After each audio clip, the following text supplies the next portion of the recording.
اللہ رب العالمین والصلاة والسلام علی سید الانبیاء اما بعد فاعوذ باللہ من الشیطان الرجیم بسم اللہ الرحمن الرحیم۔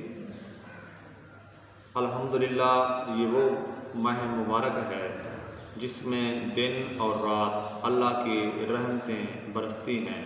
اللہ کریم ہم سب کو دن رات رحمتیں لوٹنے کی توفیق عطا فرمائے۔ حضرت سیدنا شیر خدا علی مرتضیٰ رضی اللہ تعالیٰ عنہ فرماتے ہیں کہ اللہ تعالیٰ اگر امت محمدیہ صلی اللہ علیہ وسلم کو عذاب دینا مقصود فرماتا تو انہیں دو نور نہ عطا فرماتا۔ عرض کی وہ کون سے دو نور ہیں؟ تو آپ نے فرمایا نور رمضان اور وہ نور جو سورۃ اخلاص یعنی قل هو اللہ احد ہے۔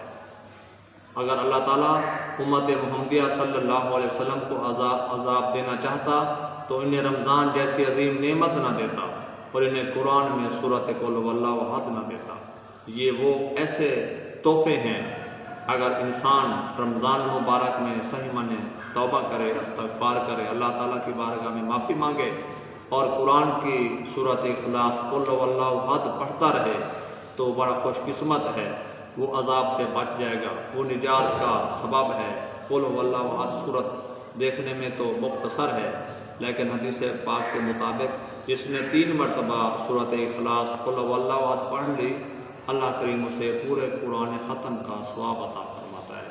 تو اللہ تعالیٰ کی بارگاہ میں دعا ہے کہ زیادہ سے زیادہ رمضان مبارک میں اللہ میں عبادت کی توفیق عطا فرمائے اور اس سورۃ اخلاص کی زیادہ سے زیادہ تلاوت کی توفیق عطا